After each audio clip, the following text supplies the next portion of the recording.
आप सभी साथियों को जय श्री श्याम। दोस्तों, आज हम नेताजी सुभाष चंद्र बोस के जीवन से जुड़ी हुई महत्वपूर्ण घटनाओं के बारे में अध्ययन करेंगे।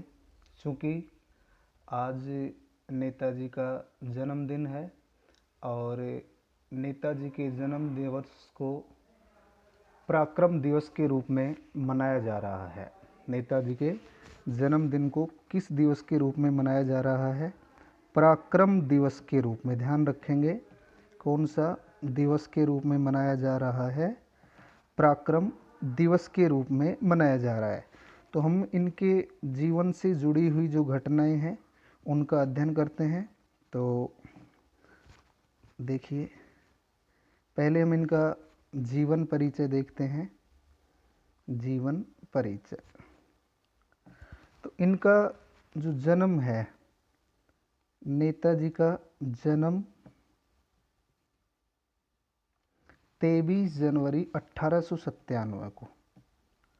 इनका जन्म 23 जनवरी 1897 को, और इनका जन्म हुआ था कटक, उड़ीसा में।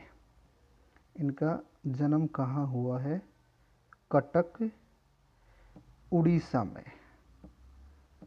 तो सुभाष चंद्र बोस का जन्म 23 जनवरी 1897 को कटक, उड़ीसा में हुआ और इनके जन्म दिवस को केंद्र सरकार के द्वारा पराक्रम दिवस के रूप में मनाने की घोषणा की गई है। इसके पश्चात यदि हम बात करें, इनके पिता का नाम था जानकीनाथ बोस।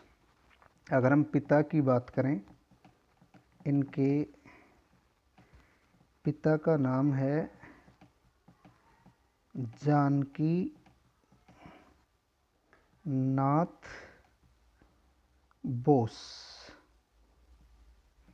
इनके पिता का नाम है जानकीनाथ बोस और इनकी माता का नाम था प्रभावती बोस। इनकी माता का नाम है प्रभावती बोस। माता का नाम था प्रभावती बोस।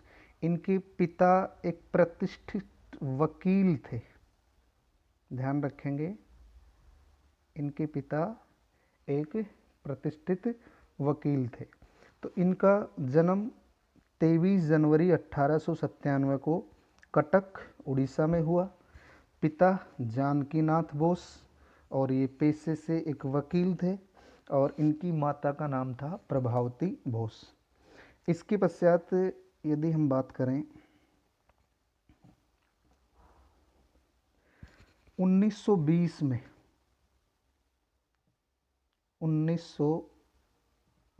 में इन्होंने आईसीएस की परीक्षा उत्तीर्ण की थी। ध्यान रखेंगे, आईसीएस की परीक्षा को पास किया। 1920 में सुभाष चंद्र बोस ने आईसीएस की परीक्षा उत्तीर्ण की, लेकिन 1921 में इन्होंने त्याग पत्र दे दिया। आईसीएस का जो पद था उससे इन्होंने त्याग पत्र दे दिया। 1921 में इन्होंने त्याग पत्र दे दिया और ये राष्ट्रहित में लग गए। इसके पश्चात ये राष्ट्रहित में लग गए थे। ध्यान रखेंगे, 1920 में आईसीएस की परीक्षा पास की और 1921 में त्याग पत्र दिया। उसके बाद ये राष्ट्रीय हित में लग गए थे। इसीलिए 1921 में पहली बार जेल गए। ध्यान रखेंगे, प्रथम बार जेल में कब गए? प्रथम बार जेल गए। प्रथम बार जेल।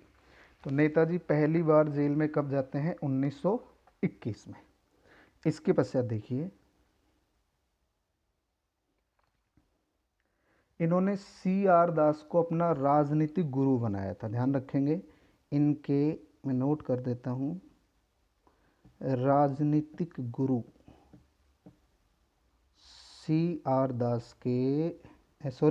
सुभाष चंद्र बोस के राजनीतिक गुरु।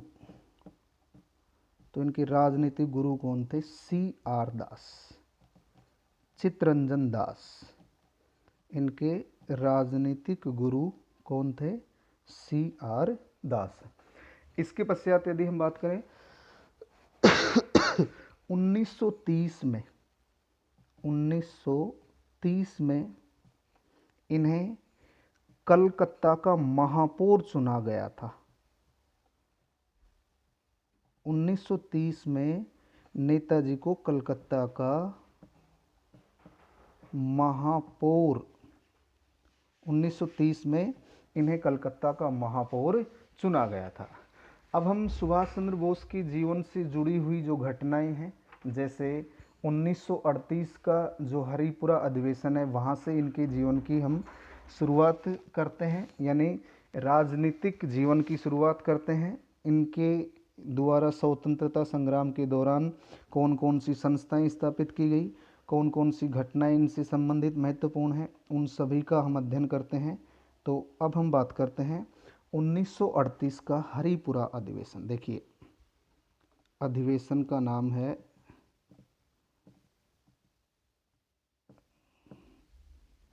हरिपुरा अधिवेशन। हरिपुरा अधिवेशन 1938।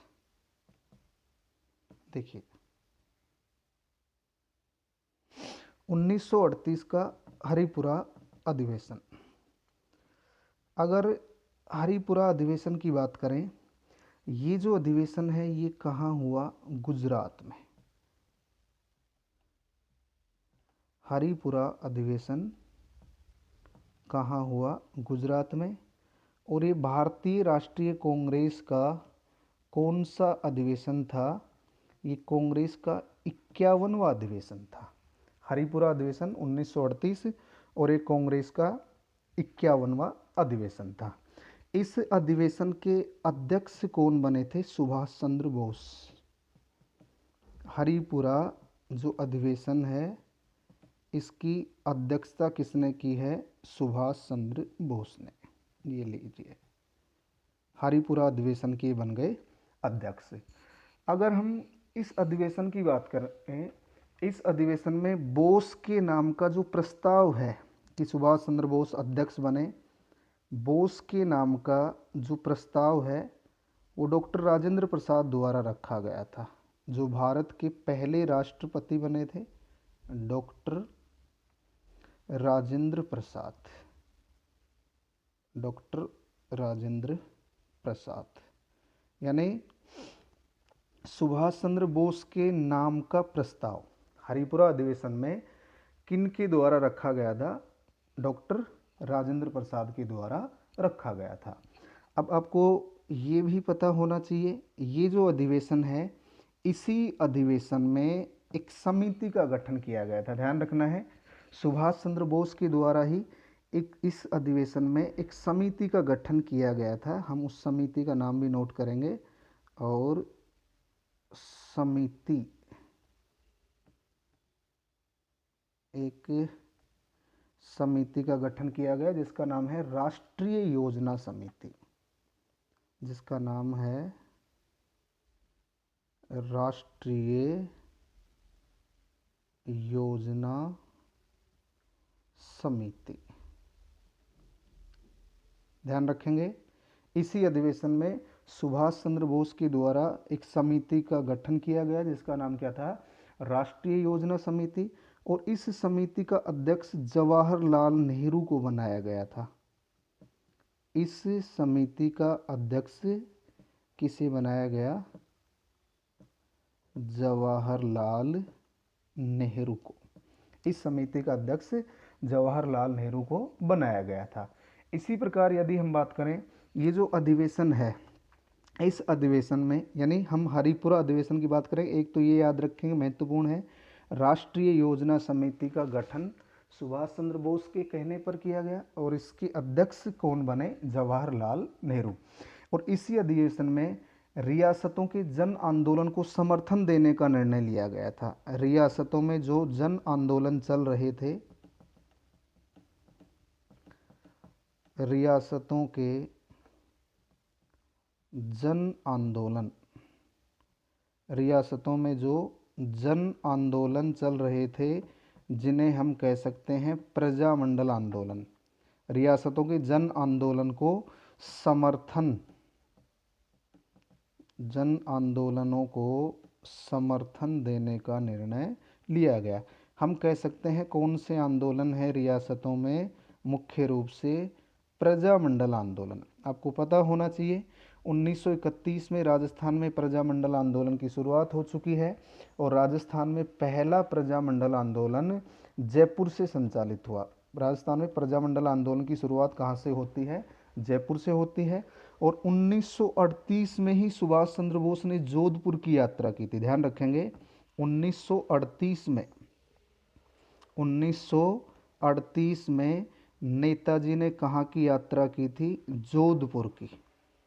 सुभाष चंद्र बोस ने कहाँ की यात्रा की? जोधपुर की यात्रा की थी। ध्यान रखेंगे 1938 में सुभाष चंद्र बोस ने जोधपुर की यात्रा की। तो 1938 का हरिपुरा अधिवेशन, हरिपुरा अधिवेशन गुजरात में हुआ। ये कांग्रेस का 51वां अधिवेशन था। इस अधिवेशन की अध्यक्षता नेताजी सुभाष चंद्र बोस के द्वारा की गई और सुभाष चंद्र बोस के नाम का जो प्रस्ताव है वो डॉक्टर राजेंद्र प्रसाद के द्वारा रखा गया था। किसके द्वारा? डॉक्टर राजेंद्र प्रसाद के द्वारा। और इसी अधिवेशन में एक समिति का गठन हुआ जिसका नाम है राष्ट्रीय योजना समिति। और राष्ट्रीय योजना समिति सुभाष चंद्र बोस के द्वारा और इसकी अध्यक्षता किसके द्वारा की गई थी? जवाहरलाल नेहरू के द्वारा। और इसी अधिवेशन में जो रियासतों में जन आंदोलन चल रहे थे उन आंदोलनों को समर्थन देने का निर्णय लिया जाता है। यानी हम कह सकते हैं कि इस समय राजस्थान में प्रजामंडल आंदोलन चल रहे थे और प्रजामंडल आंदोलन की शुरुआत 1931 को जयपुर रियासत में, जयपुर का राजस्थान का पहला प्रजामंडल आंदोलन कौन सा था? जयपुर प्रजामंडल आंदोलन। और 1938 में सुभाष चंद्र बोस के द्वारा जोधपुर की यात्रा की गई थी। इसके बाद देखिए दोस्तों 1939 में त्रिपुरी अधिवेशन जो जबलपुर एमपी में हुआ,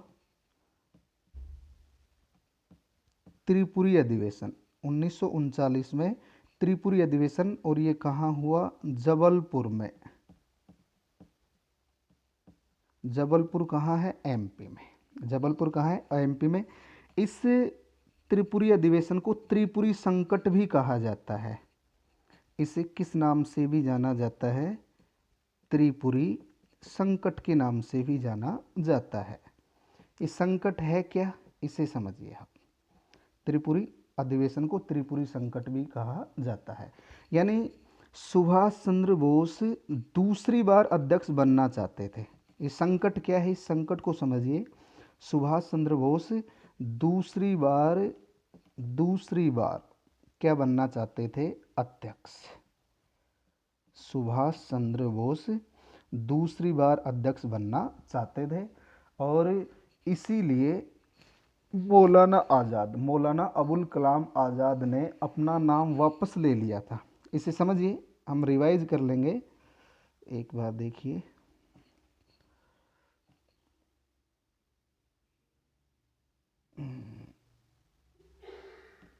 मौलाना आज़ाद,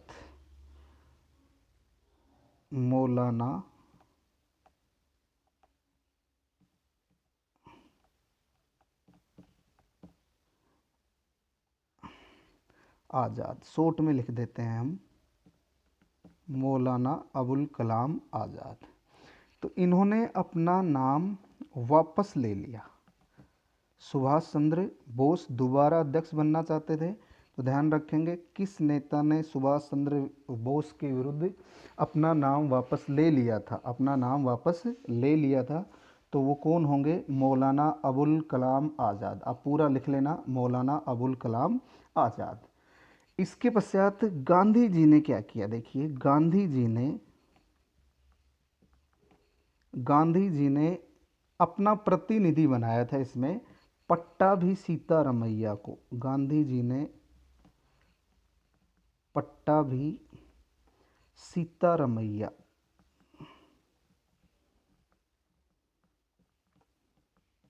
ये लो पट्टाभी सीतारमैया, इसको क्या बना दिया अपना प्रतिनिधि।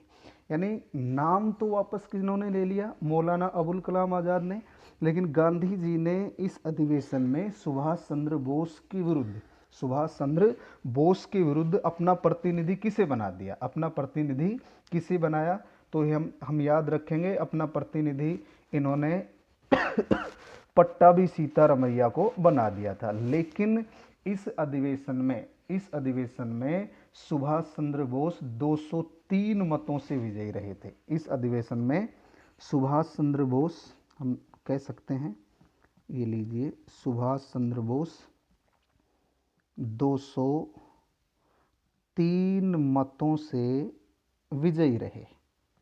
इस अधिवेशन में सुभाष चंद्र बोस 203 मतों से विजयी रहे।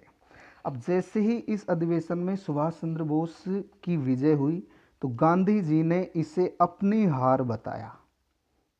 गांधी जी ने क्या कहा कि ये पट्टाभी सीतारमैया की नहीं, ये मेरी हार है, ये लीजिए, ये मेरी हार है। तो हम कह सकते हैं कि सुभाष चंद्र बोस कांग्रेस के कुल कितनी बार अध्यक्ष बने हैं, 2 बार अध्यक्ष बने हैं। सुभाष चंद्र बोस कांग्रेस के कुल कितनी बार अध्यक्ष बने, 2 बार अध्यक्ष बने और लगातार अध्यक्ष बने हैं। आप ये भी ध्यान रखेंगे इस अधिवेशन में गांधी जी खुद नहीं आए थे, ध्यान रखेंगे गांधी जी स्वयं नहीं आए, और गांधी जी ने अपने स्थान पर गोविंद वल्लभ पंत को भेजा था। गांधी जी ने किसको भेजा, गोविंद वल्लभ पंत, गोविंद वल्लभ पंत को भेजा। एक तो गांधी जी ने अपना प्रतिनिधि नियुक्त किया, वो ध्यान रखेंगे। तो गांधी जी के प्रतिनिधि कौन थे, पट्टाभी सीतारमैया, और गांधी जी इस अधिवेशन में स्वयं नहीं गए और इन्होंने अपने स्थान पर किसे किसे भेजा था, गोविंद वल्लभ पंत के, गोविंद वल्लभ पंत को। तो हम कह सकते हैं कि सुभाष चंद्र बोस लगातार दूसरी बार कांग्रेस के अध्यक्ष बन गए हैं। अब इसके पश्चात देखिए सुभाष चंद्र बोस ने गांधी जी से कहा कि आप मेरी इच्छा अनुसार कार्यकारिणी नियुक्त करो। बोस ने किससे कहा, गांधी जी से, और किसके बारे में कहा, कार्यकारिणी नियुक्त करने के बारे में कहा, कार्यकारिणी।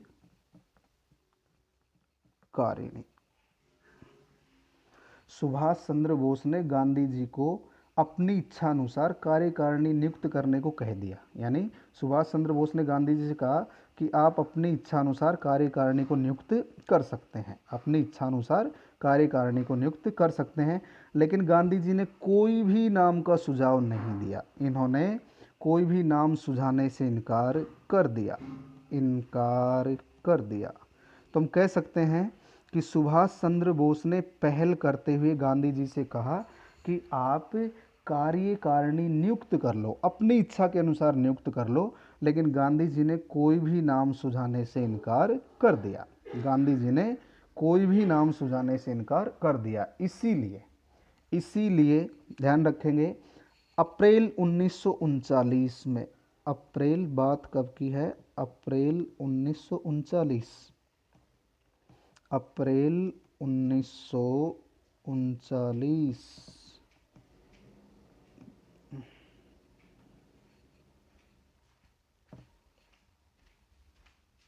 अप्रैल 1939, दोबारा नोट करते हैं, देखिए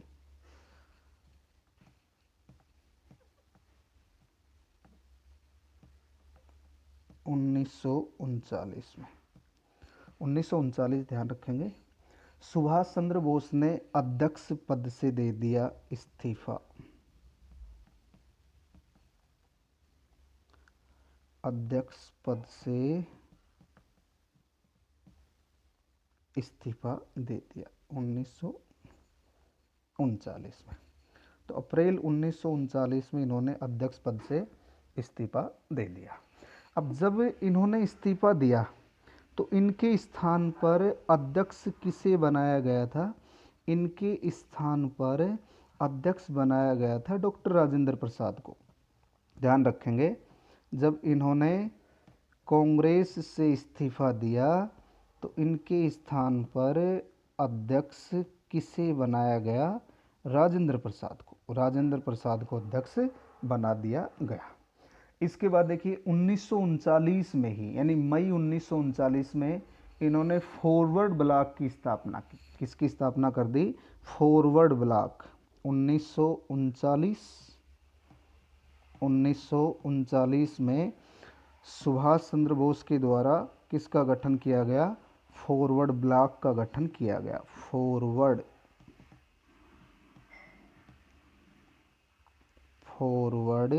ब्लॉक सुभाष चंद्र बोस के द्वारा 1939 में किसका गठन किया गया? फॉरवर्ड ब्लॉक का गठन किया गया। और ये जो फॉरवर्ड ब्लॉक है, फॉरवर्ड ब्लॉक का उपाध्यक्ष शार्दुल सिंह को बनाया गया था। इसका उपाध्यक्ष कौन था? शार्दुल सिंह।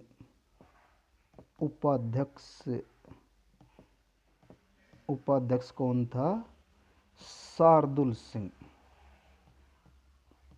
फॉरवर्ड ब्लॉक का उपाध्यक्ष शार्दुल सिंह को बनाया गया। इसके पश्चात देखिए दोस्तों, हम सुभाष चंद्र बोस के जीवन से जुड़ी हुई जो अन्य घटनाएं हैं उन अन्य घटनाओं का भी अध्ययन करते हैं।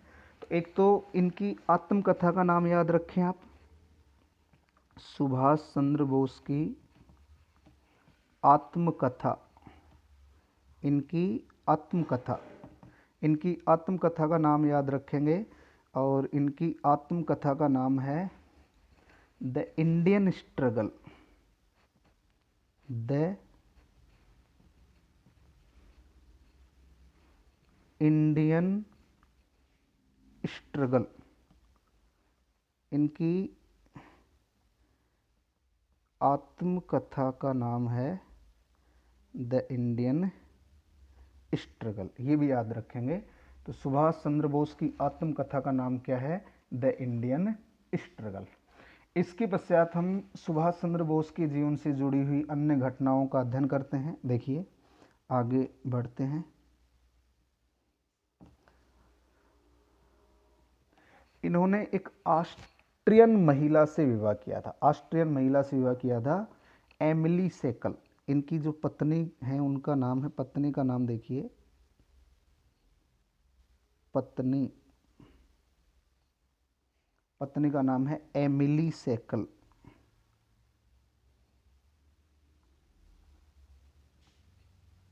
एमिली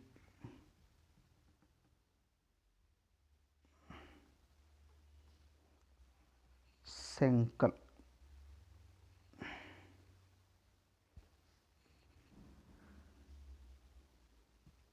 एमिली सेंकल ऑस्ट्रियन महिला है, एमिली सेंकल। और इनके एक पुत्री हुई और पुत्री का नाम था अनीता। इनकी पुत्री का नाम क्या है? अनीता। एमिली सेंकल से विवाह किया और पुत्री का नाम क्या था? अनीता। 1941 में, बात है 1941 की। 1941 में सुभाष चंद्र बोस कलकत्ता से गायब हो गए। कहाँ से?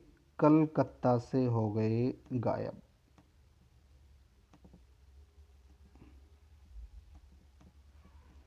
कलकत्ता से गायब हुए, और ये कलकत्ता से एक मौलवी के वेश में, कलकत्ता से किस वेश में? एक मौलवी के वेश में। कलकत्ता से मौलवी के वेश में ये पेशावर पहुँचे। कहाँ पहुँचे? पेशावर। कलकत्ता से मौलवी के वेश में निकल गए और कहाँ पहुँच गए? पेशावर। पेशावर से ये काबुल जाते हैं और किस नाम से?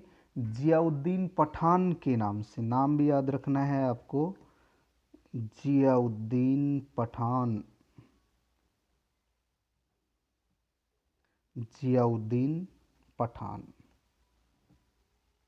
जियाउद्दीन पठान इस नाम से, यानी कलकत्ता से एक मौलवी के वेश में पेशावर आ गए, और पेशावर से किस नाम से, पेशावर से जियाउद्दीन पठान के नाम से ये कहाँ पहुँचे, काबुल।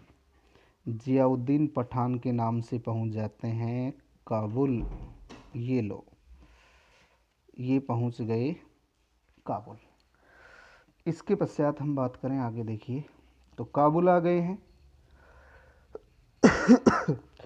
अब काबुल से ये जाते हैं कहाँ, रूस।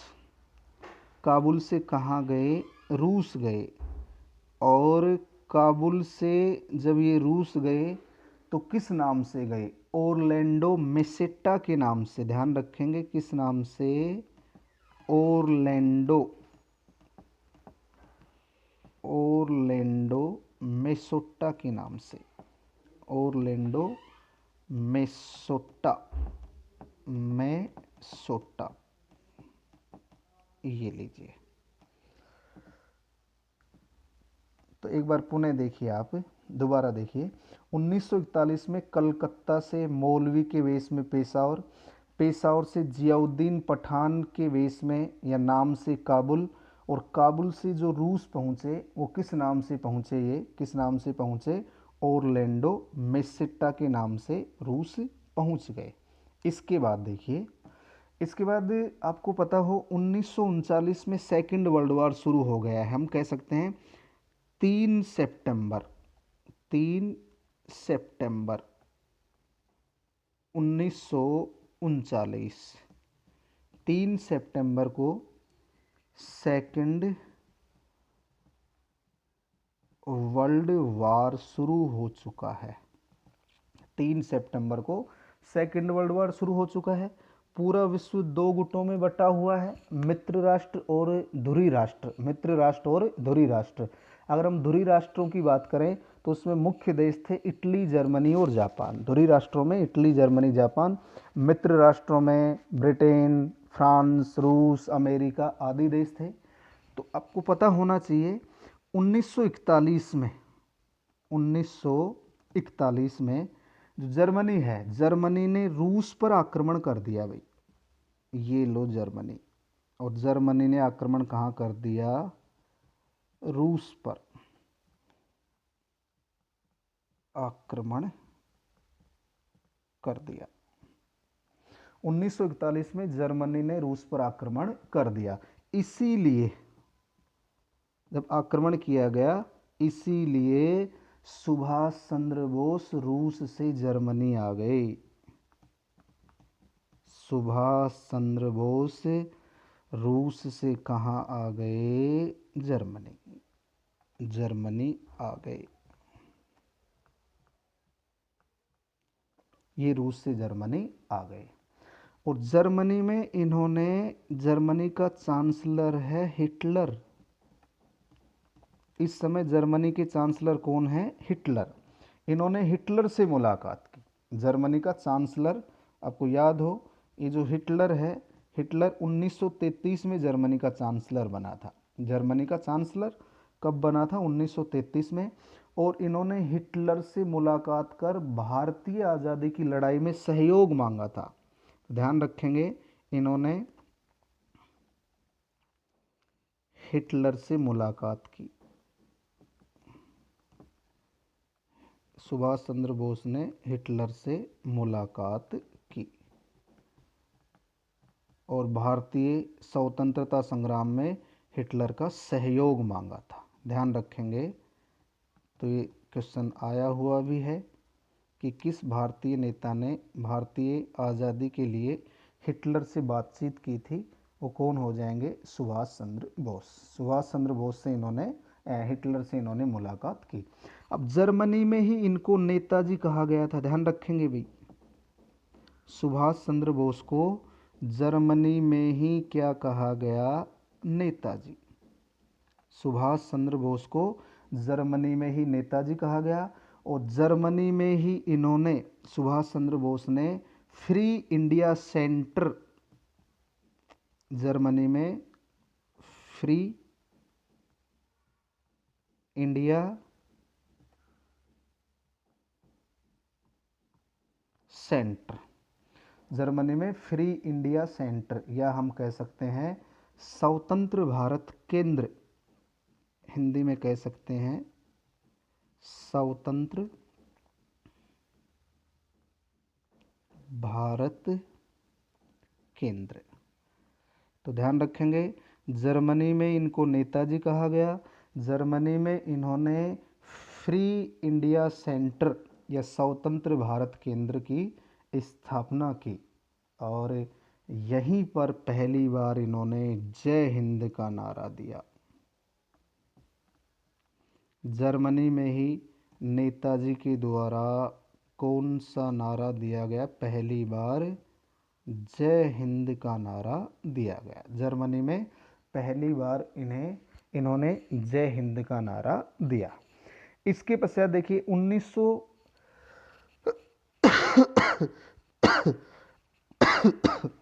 1941 में आज़ाद हिंद फौज का गठन किया गया था। आपको ध्यान हो, 1941 में, और स्थान है मलाया, स्थान है मलाया। मलाया में आज़ाद हिंद फौज की स्थापना, किसकी स्थापना? आज़ाद हिंद फौज, आज़ाद हिंद फौज। 1941 में आज़ाद हिंद फौज, 1941 में आज़ाद हिंद फौज, इसकी जो स्थापना है कैप्टन मोहन सिंह के द्वारा की गई थी। ध्यान रखेंगे, आज़ाद हिंद फौज की स्थापना किसके द्वारा की गई थी? कैप्टन मोहन सिंह।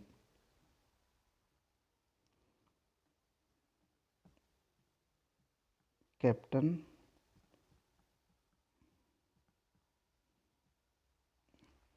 मोहन सिंह के द्वारा।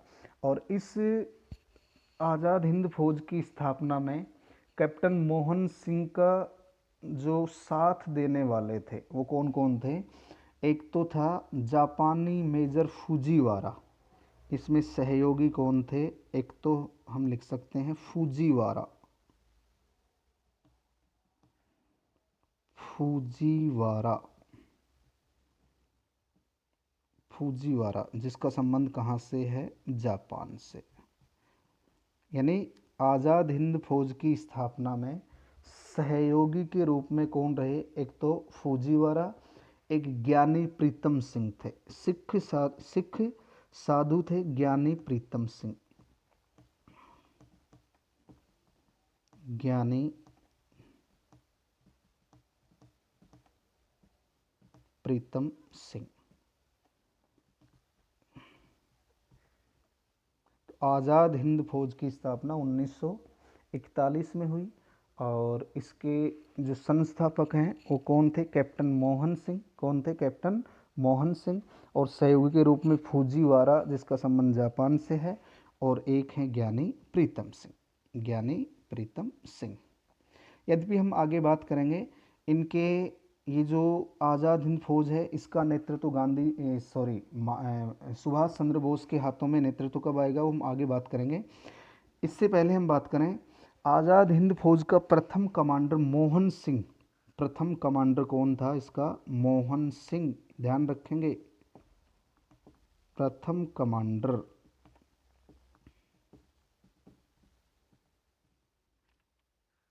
कमांडर कौन थे? मोहन सिंह। ये लो, इसके प्रथम कमांडर कौन थे? मोहन सिंह। इसके पश्चात यदि हम बात करें 1942 में, 1942 की यदि हम बात करें, देखिए 1942 में रास बिहारी बोस, रास बिहारी बोस, रास बिहारी बोस ने टोक्यो टोक्यो में इंडियन इंडिपेंडेंस लीग की स्थापना की थी। ध्यान रखेंगे, नाम है इंडियन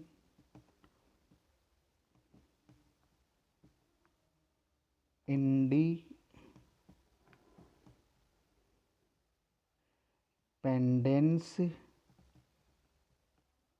इंडियन इंडिपेंडेंस लीग, और इसका गठन या इसकी स्थापना कहाँ की गई थी? टोक्यो, जापान में। टोक्यो कहाँ है? जापान में। तो 1941 में आज़ाद हिंद फौज की स्थापना, 1942 में Indian independence league. Azad Hind फौज की स्थापना कैप्टन मोहन सिंह, और इसका प्रथम कमांडर भी किसे बनाया गया था? कैप्टन मोहन सिंह को बनाया गया था। इसके पश्चात देखिए, आगे की घटना देखिए।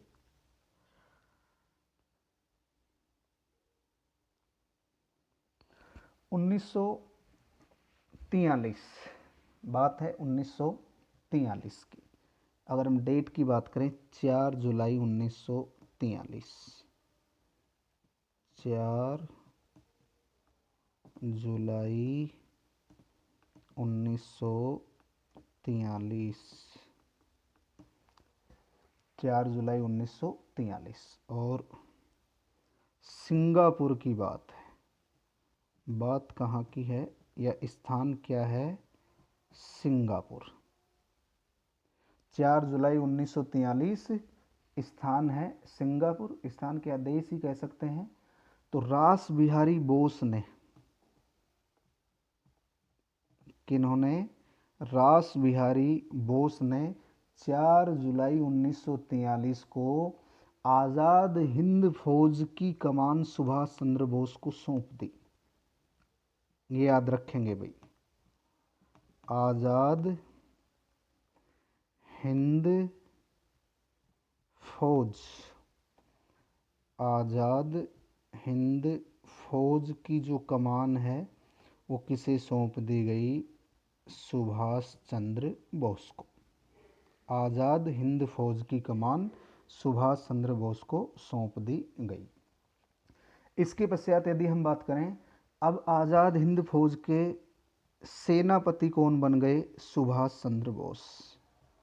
आज़ाद हिंद फौज के सेनापति सुभाष चंद्र बोस बने, और सुभाष चंद्र बोस ने इसी समय, सुभाष चंद्र बोस ने इसी समय दो प्रसिद्ध नारे दिए, दिल्ली चलो और जय हिंद।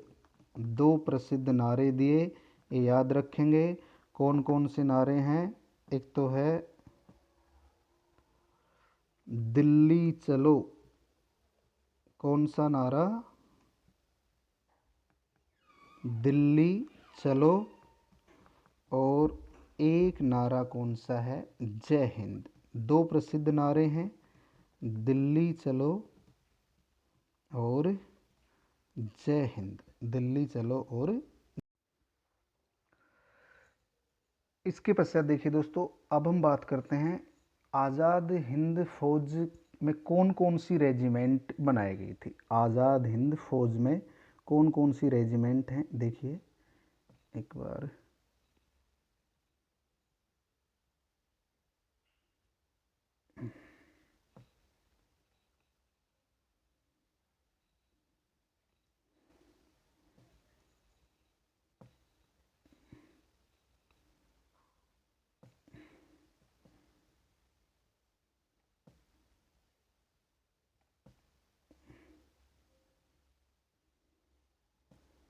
आज़ाद हिंद फौज,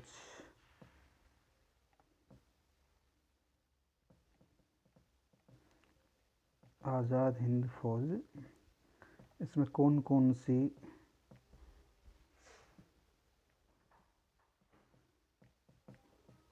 रेजिमेंट बनाई गई। आज़ाद हिंद फौज की रेजिमेंट कौन कौन सी हैं उनको देखिए। जैसे नेहरू ब्रिगेड एक नाम है,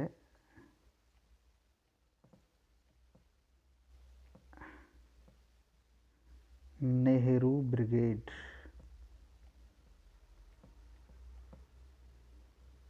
नेहरू ब्रिगेड। एक है Gandhi brigade. Gandhi brigade.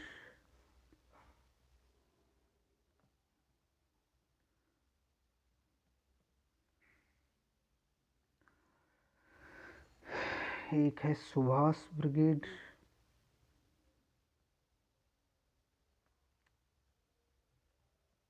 Subhash brigade. इनमें प्रमुख कौन कौन बनाए गए, देखिए इनमें प्रमुख बनाए गए हैं।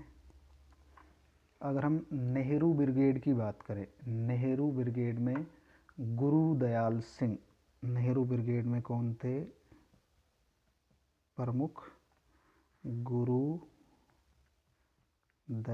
सिंह ढिल्लो, पूरा नाम है गुरुदयाल सिंह ढिल्लो।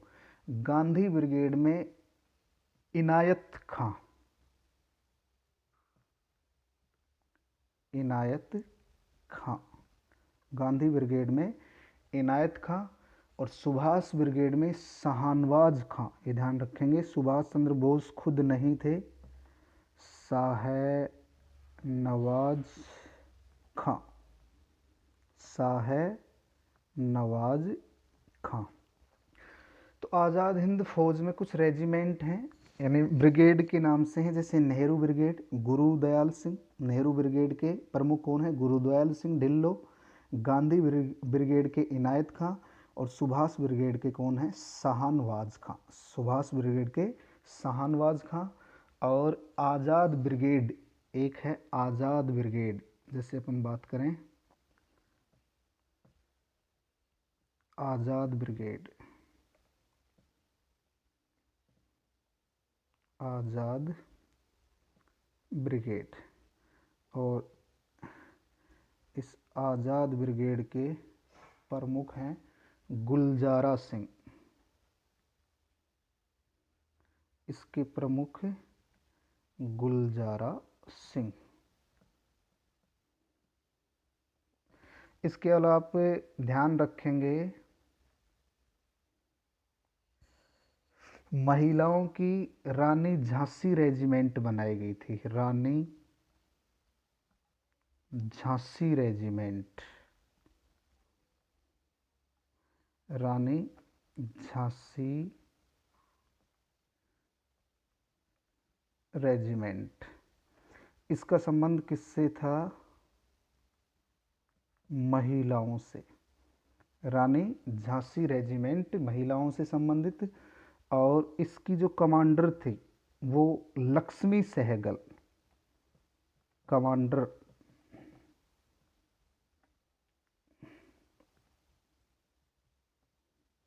लक्ष्मी सहगल।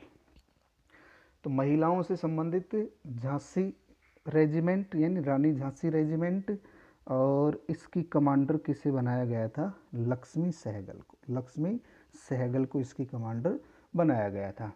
इसके पश्चात यदि हम बात करें आज़ाद हिंद फौज की, यदि हम बात करें आज़ाद हिंद फौज यानी INA, हम कह सकते हैं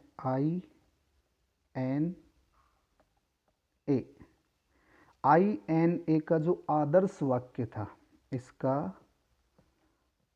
आदर्श वाक्य, INA का आदर्श वाक्य, इसका आदर्श वाक्य था एकता, वफादारी एवं बलिदान। इसका आदर्श वाक्य है एकता, वफादारी, एकता वफादारी एवं बलिदान, एकता, वफादारी एवं बलिदान। ये INA का आदर्श वाक्य था, INA का आदर्श वाक्य था। इसके पश्चात देखिए, बात है 21 अक्टूबर 1943 की। 21 अक्टूबर 1943।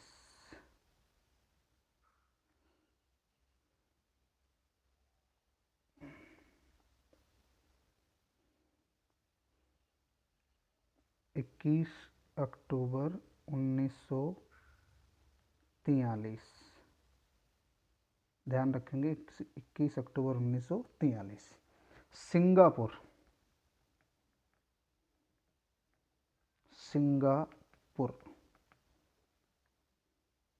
21 अक्टूबर 1943 सिंगापुर में सुभाष चंद्र बोस ने भारत की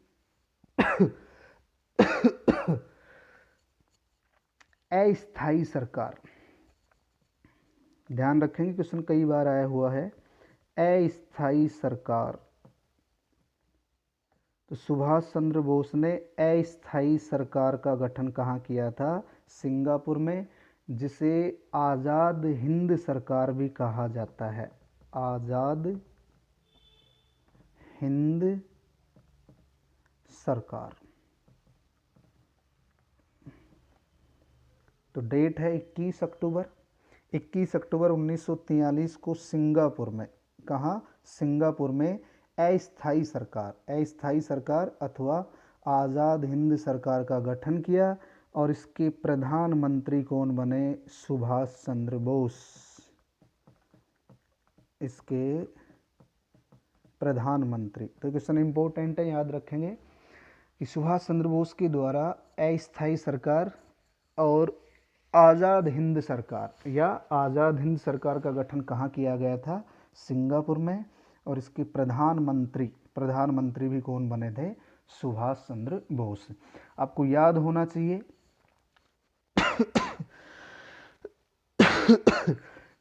इस अस्थायी सरकार का कार्यालय सिंगापुर के अलावा रंगून में भी बनाया गया था, ध्यान रखेंगे। इसका मुख्यालय, अस्थायी सरकार का जो मुख्यालय है, मुख्यालय सिंगापुर के अलावा कहाँ भी बनाया गया था? रंगून में भी बनाया गया था। रंगून, सिंगापुर के अलावा रंगून में भी इसका मुख्यालय बनाया गया था।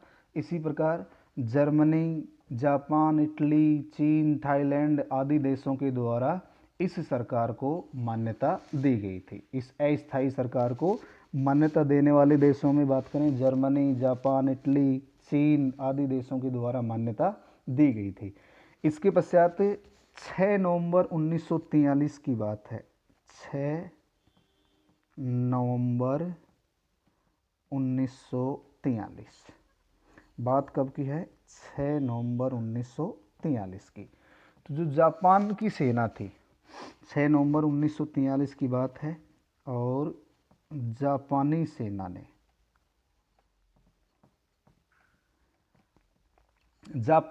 ने क्या किया? अंडमान और निकोबार, एक तो स्थान है अंडमान और एक है निकोबार द्वीप, अंडमान और निकोबार द्वीप। 6 नवंबर 1943 को जो जापानी सेना है, उस सेना ने अंडमान और निकोबार द्वीप को जीतकर आज़ाद हिंद फौज को सौंप दिया। इन्हें जीतकर किसको सौंप दिया? आज़ाद हिंद फौज को सौंप दिया। और सुभाष चंद्र बोस ने इनका नाम बदल कर क्या रखा? ध्यान रखना है, ये महत्वपूर्ण है, ये कई बार एग्जाम में पूछा जा चुका है। अंडमान का नाम रखा गया शहीद अंडमान का नाम रखा गया शहीद और निकोबार का नाम रखा गया स्वराज द्वीप। निकोबार का नाम स्वराज द्वीप रखा गया। तो ध्यान रखेंगे 6 नवंबर 1943 को जापानी सेना ने एक तो अंडमान और एक है निकोबार द्वीप, इन दोनों को जीतकर किसे सौंप दिया? आज़ाद हिंद फौज को। और सुभाष चंद्र बोस ने अंडमान का नाम रखा शहीद और निकोबार द्वीप का नाम रखा स्वराज्य द्वीप। निकोबार द्वीप का नाम स्वराज्य द्वीप रखा था। 6 जुलाई 1944, 6 जुलाई 1944,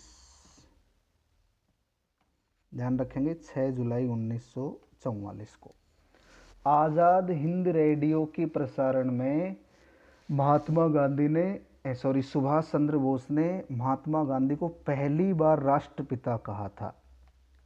पहली बार राष्ट्रपिता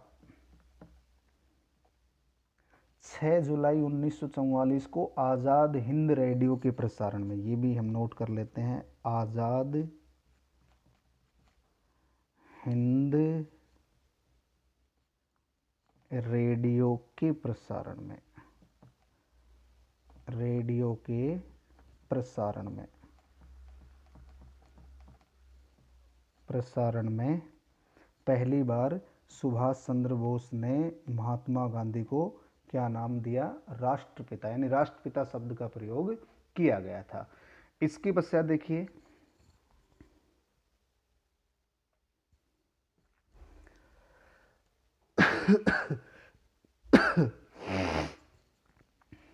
1945, यानी हम बात करें 18 अगस्त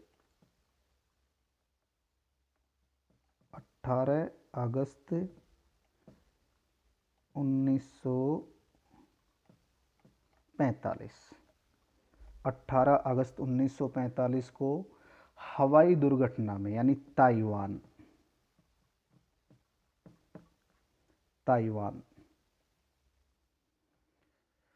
ताइवान में हवाई अड्डा है ताइकू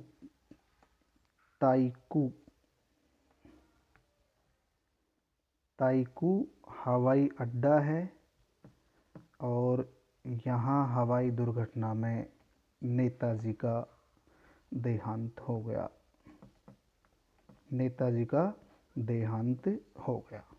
तो इनका जो देहांत है वो 18 अगस्त 1945 को, और जन्म कब हुआ? 23 जनवरी 1897 को। आपको याद रखना है इनके जन्मदिन को पराक्रम दिवस के रूप में मनाया जाएगा। किस दिवस के रूप में मनाया जाएगा? पराक्रम दिवस के रूप में।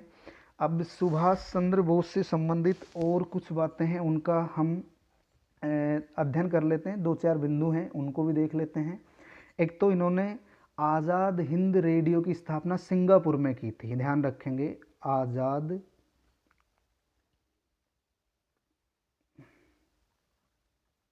आज़ाद हिंद रेडियो, आज़ाद हिंद रेडियो, इसकी स्थापना कहाँ की थी? सिंगापुर में।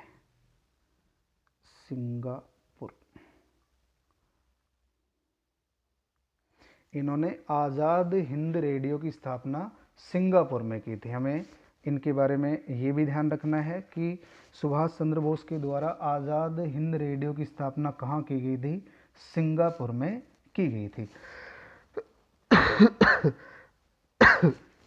इसके पश्चात यदि हम बात करें, गांधी जी ने इन्हें मेरा पुत्र कहा था। ध्यान रखेंगे, गांधी जी ने इन्हें क्या कहा था? मेरा पुत्र या मेरा बेटा। गांधी जी ने इन्हें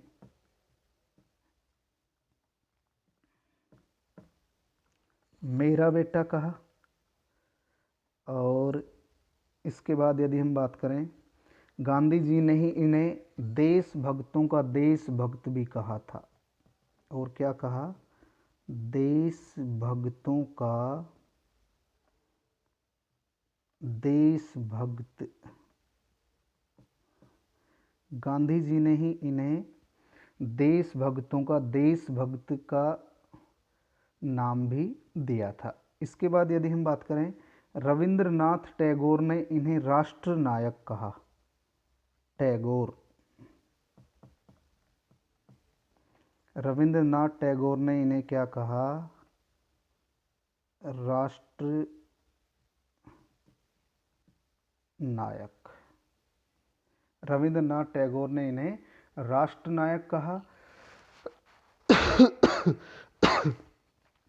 इन्होंने मलेशिया में कहा था, ध्यान रखेंगे, सुभाष चंद्र बोस ने मलेशिया में कहा था, तुम मुझे खून दो मैं तुम्हें आज़ादी दूंगा। मलेशिया में इन्होंने क्या कहा था? तुम मुझे खून दो मैं तुम्हें आज़ादी दूंगा। तुम्हें मुझे खून दो, आप नोट कर लेना इसे, मैं तुम्हें आज़ादी दूंगा। तुम मुझे खून दो मैं तुम्हें आज़ादी दूंगा। ये इन्होंने नारा कहाँ दिया था? मलेशिया में। कहाँ दिया था? मलेशिया में। तो ये भी आपको याद रखना है। इसके पश्चात हम 2-3 लाइनें और नोट करते हैं। आज़ाद हिंद फौज पर मुकदमा चलाया गया था, ध्यान रखना है, INA पर मुकदमा, INA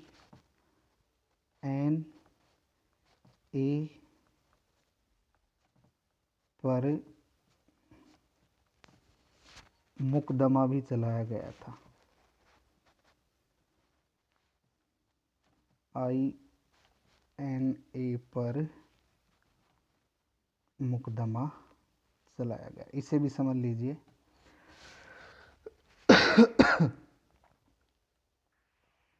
इन पर मुकदमा चलाया गया था नई दिल्ली में। कहाँ चलाया गया मुकदमा? नई दिल्ली में। और मुकदमा कब से कब तक चला था? 5 नवंबर से 11 नवंबर 1945।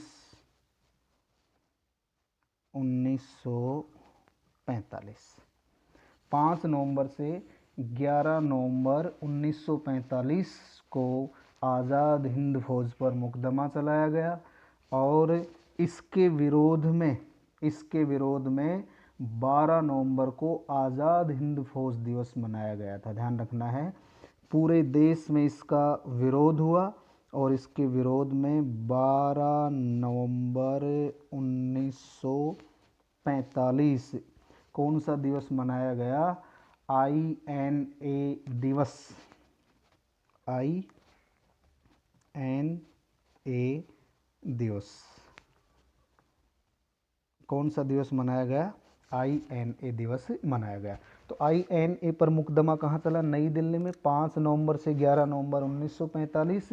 12 नवंबर को इसके विरोध में, यानी जो मुकदमा चला, इसके विरोध में आज़ाद हिंद फौज दिवस मनाया गया। आज़ाद हिंद फौज दिवस मनाया गया था। आपको ये भी ध्यान रखना है। भूलाभाई देसाई के नेतृत्व में वकीलों का एक दल तैयार हुआ था, यानी इनके बचाव के लिए। किनके बचाव के लिए? आज़ाद हिंद फौज के सैनिकों के बचाव के लिए। बचाव के लिए किसके नेतृत्व में? भूलाभाई देसाई, याद रखना है इसे, भूलाभाई देसाई। भूलाभाई देसाई के नेतृत्व में वकीलों का एक दल बनाया गया था। और इसमें मुख्य रूप से जैसे जवाहरलाल नेहरू, तेज बहादुर सप्रू, आसफ अली, कुछ अन्य वकील भी साथ थे। देश के सभी राजनीतिक दलों ने आज़ाद हिंद फौज के युद्ध बंदियों का समर्थन किया था, ध्यान रखना है। देश की जो राजनीतिक दल थे, राजनीतिक दलों के द्वारा इनका समर्थन किया गया। इनको जो बंदी बनाया गया था इनका समर्थन किया गया था। इसके पश्चात गुरुबख्श सिंह ढिल्लों, कुछ नाम याद रखने हैं आपको। एक तो है गुरु, ये आज़ाद हिंद फौज के सिपाही हैं, गुरुबख्श सिंह ढिल्लों, गुरुबख्श सिंह ढिल्लों। एक तो नाम ये याद रखना है। एक है शाहनवाज, शाहनवाज, शाह नवाज। और एक है प्रेम सहगल। एक कौन है? प्रेम सहगल। तीन नाम है आपके सामने, गुरुबख्श सिंह ढिल्लों, शाहनवाज, प्रेम सहगल। इन तीनों को फांसी की सजा सुनाई गई थी। गुरुबख्श सिंह ढिल्लों, शाहनवाज और प्रेम सहगल, इन तीनों को फांसी की सजा सुनाई गई थी। लेकिन इसका भारी विरोध हुआ, इसका विरोध हुआ और इसीलिए विरोध होने के कारण इन तीनों की सज़ा माफ़ कर दी गई। तो अपन कह सकते हैं इसका विरोध हुआ और विरोध होने के कारण इनकी सज़ा को कर दिया गया माफ़, इनकी सज़ा को माफ़ कर दिया गया। तो ये था सुभाष चंद्र बोस और उनके जीवन से जुड़ी हुई प्रमुख घटनाओं का विवरण। आज के वीडियो में हमने सुभाष चंद्र बोस के जीवन से जुड़ी हुई महत्वपूर्ण घटनाओं का अध्ययन किया है। और आप सभी दोस्तों से ये निवेदन है कि वीडियो को अधिक से अधिक लाइक करें, शेयर करें। आज की वीडियो में इतना ही।